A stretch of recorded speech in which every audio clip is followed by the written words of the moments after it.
Hello दोस्तों, आज की इस वीडियो में बात करेंगे एलएलबी फर्स्ट सेमेस्टर के second paper law of contract first संविदा विधि प्रथम के महत्वपूर्ण तथ्यों के विषय में। क्योंकि जब तक हमें तथ्य की जानकारी नहीं होगी तब तक हम एमसीक्यूज हल नहीं कर सकते।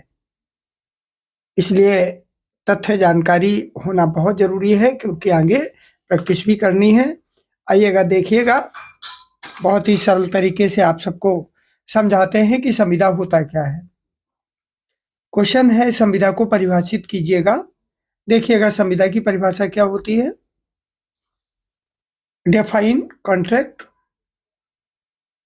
आंसर इसका इस प्रकार है, भारतीय संविदा अधिनियम, जो भारतीय संविदा अधिनियम है, इसकी धारा 2 के अनुसार, भारतीय संविदा अधिनियम की धारा 2 के अनुसार, थोड़ा सेटिंग कर लें,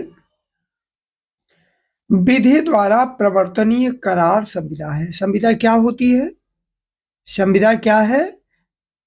भारतीय संविदा अधिनियम की धारा 2 के अनुसार विधि द्वारा प्रवर्तनीय करार संविदा है। अर्थात संविदा 2 या 2 से अधिक व्यक्तियों के मध्य विधि द्वारा प्रवर्तनीय करार है। 2 या 2 से अधिक व्यक्तियों के मध्य कानूनी दायरे में रह करके आपस में कोई करार ही संविदा है, कॉन्ट्रैक्ट है। संविदा में 2 या 2 से अधिक व्यक्तियों के मध्य कुछ करने के अधिकार या इनके कुछ न करने के दायित्व का सृजन होता है। यानी उस संविदा, उस करार के अनुसार, उस कॉन्ट्रैक्ट के अनुसार कुछ करने या कुछ न करने के दायित्व का सृजन होता है। संविदा एक ऐसा करार है जो विधि के अंतर्गत प्रवर्तनीय है, यानी उस पर कानून लागू होता है। अर्थात बेकरार जो विधि द्वारा प्रवर्तनीय नहीं है वे संविदा नहीं है। चैनल पर अगर नए आए हैं तो चैनल को सब्सक्राइब कर लीजिएगा। आपको इस चैनल में एलएलबी के समस्त सेमेस्टर्स के लिए ऑथेंटिकेट कंटेंट मिलेगा, एमसीक्यूज भी मिलेंगे, डिस्क्रिप्टिव कंटेंट भी मिलेगा, जिससे कि आपको समझ में भी आएगा। बेसंविदा नहीं है, यानी अर्थात बेकरार जो प्रवर्तनीय नहीं है वो संविदा नहीं है।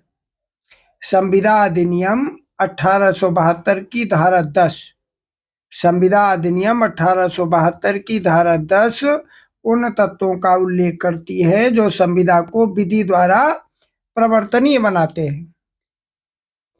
इस प्रकार सिर्फ वही करार संविदा है, यानी वही कॉन्ट्रैक्ट संविदा है जिसके अंतर्गत संविदा अधिनियम 1972 की धारा 10 में वर्णित तत्व विद्यमान है।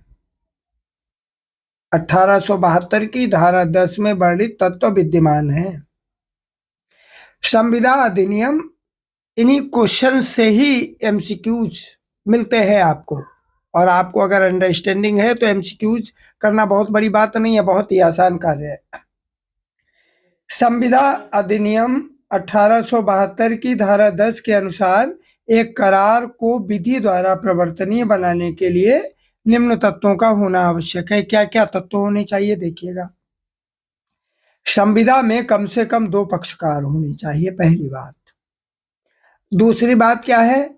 पक्षकार करार करने के लिए सक्षम होने चाहिए, यानी उनके अंदर कैपेबिलिटी होनी चाहिए। नेक्स्ट देखिएगा, पक्षकारों के मध्य स्वतंत्र सहमति भी होनी चाहिए। नेक्स्ट नंबर, करार का विधिपूर्ण उद्देश्य भी होना चाहिए। और नेक्स्ट नंबर है, करार के लिए वैध प्रतिफल हो, यानी जो उसका परिणाम निकले वो भी लीगल हो।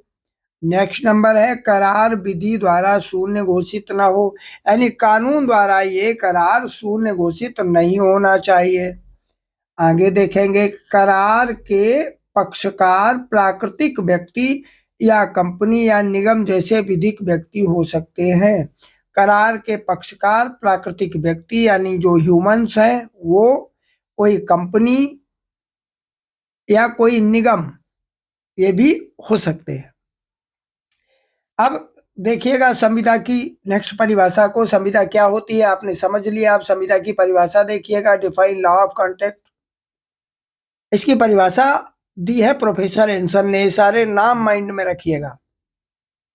प्रोफेसर एंसन के अनुसार संविदा विधि विधि की वह शाखा है जो उन परिस्थितियों का वर्णन करती है या उन परिस्थितियों को सुनिश्चित करती है जिनमें प्रतिज्ञाकर्ता यानी प्रोमाइजर जो है अपने वचन से बाध्य होता है, जबकि सामंड के अनुसार, सामंड ने इसकी विभिन्न प्रकार से परिभाषा दी।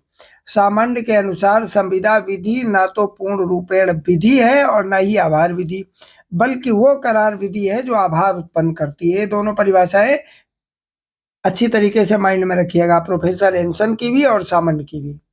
और ये सारे के सारे जितने भी विधि वेत्ता है ये बहुत महत्वपूर्ण है। आपके एलएलबी जब तक हो नहीं जाएगी तब तक ये साथ रहेंगे।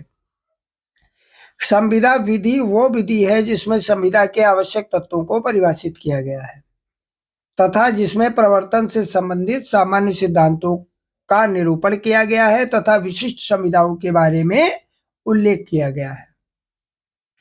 अब संविदा के आवश्यक तत्व देख लीजिएगा। संविदा के आवश्यक तत्व क्या है? What are essential elements of contract. संविदा के आवश्यक तत्व क्या क्या है? विधि द्वारा प्रवर्तनीय करार संविदा है। संविदा है क्या? विधि द्वारा प्रवर्तनीय करार ही कॉन्ट्रैक्ट है। धारा 10 के अनुसार एक करार को यानी जो कॉन्ट्रैक्ट है या जो एग्रीमेंट है को विधि द्वारा प्रवर्तनीय बनाने के लिए निम्न तत्वों का होना आवश्यक है। आपको मालूम ही है, कम से कम 2 पक्षकार हों, पक्षकार करार करने के लिए सक्षम हों, पक्षकारों के मध्य सहमति हो, करार का विधिपूर्ण उद्देश्य हो, करार के लिए वैध प्रतिफल हो और करार विधि द्वारा शून्य ना हो।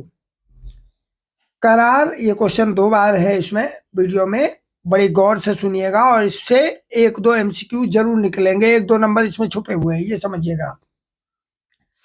करार के पक्षकार प्राकृतिक व्यक्ति या कंपनी या निगम जैसे विधिक व्यक्ति हो सकते हैं। अब प्रस्थापना की परिभाषा क्या है? Define proposal. प्रस्थापना क्या होता है? प्रस्थापना जो होता है यानी प्रपोजल जो होता है, भारतीय संविदा अधिनियम के अंतर्गत प्रयुक्त शब्द जो प्रस्थापना है, अंग्रेजी संविदा में प्रयुक्त शब्द प्रस्ताव यानी ऑफर का ही पर्यायवाची है प्रस्थापना। इस अधिनियम की धारा 2 का में प्रस्थापना की परिभाषा निम्न प्रकार दी गई है। कैसे दी गई है देखिएगा। जब एक व्यक्ति किसी कार्य को करने या करने से प्रवृत्त रहने, किसी कार्य को न करने की अपनी इच्छा या वांछा या ऐसे कार्य या प्रवृत्ति यानी एब्स्टिनेंस के लिए दूसरे व्यक्ति की अनुमति प्राप्त करने की दृष्टि से उस दूसरे व्यक्ति को संज्ञात यानी प्रकट करता है, तब उसके बारे में कहा जाता है वो प्रस्थापना करता है। अब प्रस्थापना की परिभाषा ये है, समझ लीजिएगा। प्रस्थापना करने वाला व्यक्ति वचनदाता यानी जो प्रतिज्ञा करता है तथा प्रस्थापना को प्रग्रहित यानी स्वीकार करने वाला व्यक्ति वचन ग्रहीता यानी प्रतिज्ञा ग्रहीता ये कहलाता है। आ और बा से अपनी गाय, मान लो आ जो है कोई अमुक व्यक्ति है, ये बा से अपनी गाय अमुक मूल्य पर बेचने की अपनी इच्छा इस दृष्टि से प्रकट संज्ञात करता है कि बा गाय खरीदने यानी कुछ कार्य करने की अनुमति प्रदान कर देगा। यहाँ ये कहा जाएगा कि आ ने बा के साथ अमुक मूल्य पर गाय बेचने की प्रस्तावना की, प्रपोजल किया। अब करार क्या होता है? ये तो रहा प्रस्थापना की बात। अब करार क्या होता है, एग्रीमेंट क्या होता है देखिएगा।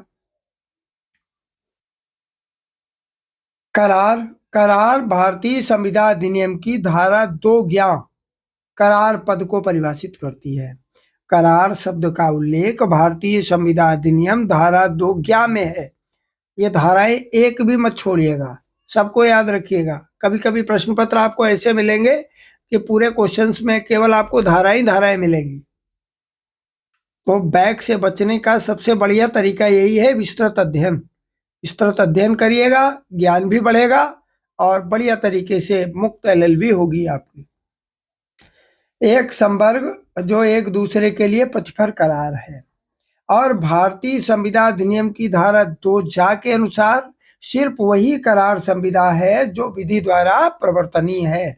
कौन सा करार संविदा है? जो विधि द्वारा प्रवर्तनीय है। अतः करार शब्द जो है, अतः करार शब्द संविदा शब्द से अधिक व्यापक है। करार की संरचना के आवश्यक तत्व देखिएगा।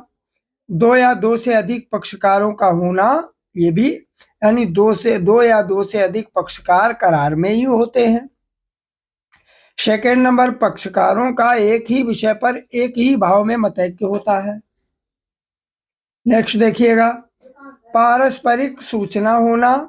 जब तक कि पक्षकारों के विचारों की संसूचना एक दूसरे तक न हो, तब तक विधि की दृष्टि में करार नहीं हो सकता। करार भी एक व्यापक शब्द है। करार शब्द संविदा शब्द से अधिक व्यापक है। करार की संरचना के आवश्यक तत्व क्या क्या हैं देखिएगा। करार में भी दो ही पक्ष होते हैं, ऐसा कि हमें मालूम है। अब पक्षकारों का एक ही विषय पर एक ही भाव में मतैक्य होना, ये भी करार के अंतर्गत आता है। एक ही विषय पर एक ही भाव में मतैक्य होना भी करार के अंतर्गत आवश्यक है। नेक्स्ट, पारस्परिक संसूचना का भी होना, ये भी करार के लिए आवश्यक है। जब तक पक्षकारों के विचारों की संसूचना एक दूसरे तक न हो, तब तक विधि की दृष्टि में करार नहीं हो सकता। पक्षकारों में विधिक संबंध कायम करने का इरादा भी होना चाहिए। जो करार है, एक करार विधि द्वारा तभी लागू करवाया जा सकता है जब वो करार संविदा अधिनियम की धारा 10 के अंतर्गत एक वैध करार हेतु प्रतिपादित सभी आवश्यक शर्तों को पूरा करता है। अभिव्यक्त प्रस्ताव तथा विवक्षित प्रस्ताव क्या क्या होते हैं, समझिएगा इस बात को। ये सारे के सारे एमसीक्यूज के अंतर्गत ही पूछे जाते हैं। What do you understand by express proposal and implied proposal? भारतीय संविदा अधिनियम की जो धारा 9 है, भारतीय संविदा अधिनियम की धारा 9 के अनुसार वचन या प्रस्ताव अभिव्यक्त तथा विवक्षित दो प्रकार के हो सकते हैं। वचन या प्रस्ताव ये अभिव्यक्त तथा विवक्षित दो प्रकार के होते हैं। अभिव्यक्त प्रस्ताव ही प्रस्ताव करने का वास्तविक तथा विविध ढंग है। अभिव्यक्त प्रस्ताव लिखित या मौखिक हो सकता है। आमतौर पर प्रस्ताव करने का यही स्पष्ट एवं सुनिश्चित ढंग है। मान लो आप मौखिक या लिखित रूप से अपना घर अमुक मूल्य पर बा को बेचने का प्रस्ताव इस आशय से करता है कि बा उसे वह मूल्य चुकाकर घर को उस मूल्य पर क्रय करने के लिए अपनी सहमति प्रदान कर देगा। यही प्रस्ताव मौखिक रूप से भी संविदात्मक संबंध सृजित करने के लिए आवश्यक किया जा सकता है। यह प्रस्ताव अभिव्यक्त प्रस्ताव है। परंतु कभी कभी प्रस्ताव लिखित रूप से या मौखिक रूप से न होकर पक्षकार के आचरण से अनुमानित किया जाता है, तो ऐसा प्रस्ताव विवक्षित यानी इम्प्लाइड प्रस्ताव कहलाता है।